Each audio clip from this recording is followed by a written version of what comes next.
of the oldest cities in the world, Athens. More than 5,000 years of history have shaped the city. Some 4 million people live in and around the busy Greek capital. The #1 landmark is the Acropolis. Nearly 2 million visitors climb the path up its rocky slopes each year.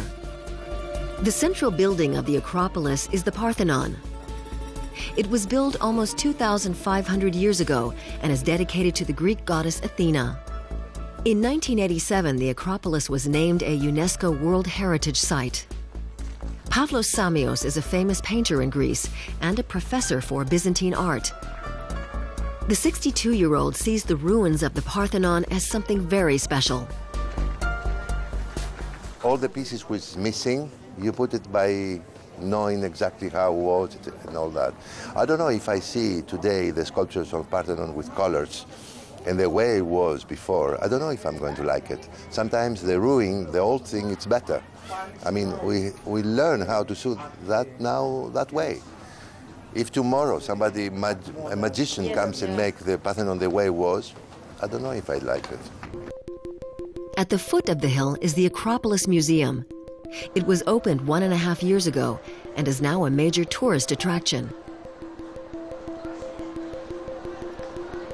The museum houses one of the world's most extensive collections of ancient art.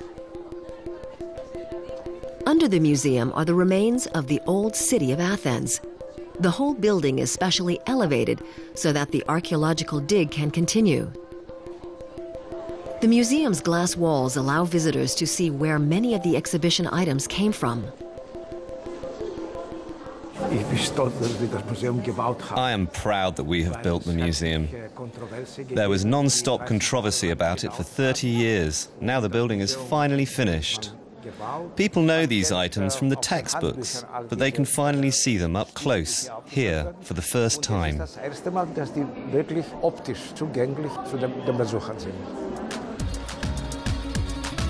Below the Acropolis is the old part of town, the Plaka and Monastiraki.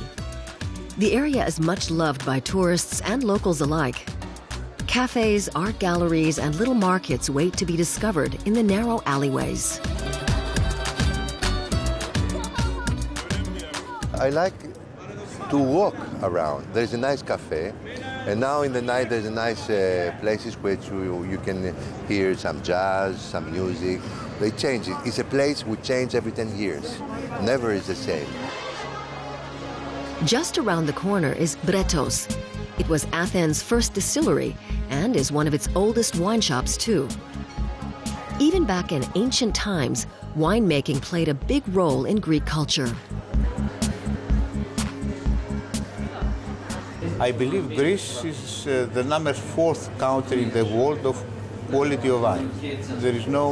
The problem is that we don't have quantity. The quantity is enough only from the Greek market, so they export a very few wines, and the people, they don't know how good wines they have in Greece. Pavlos Samios has his studio in a quiet corner of northern Athens.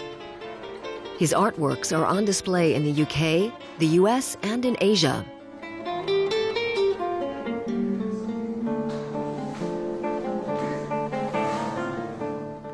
Samios lived in Paris for 16 years before returning to his homeland.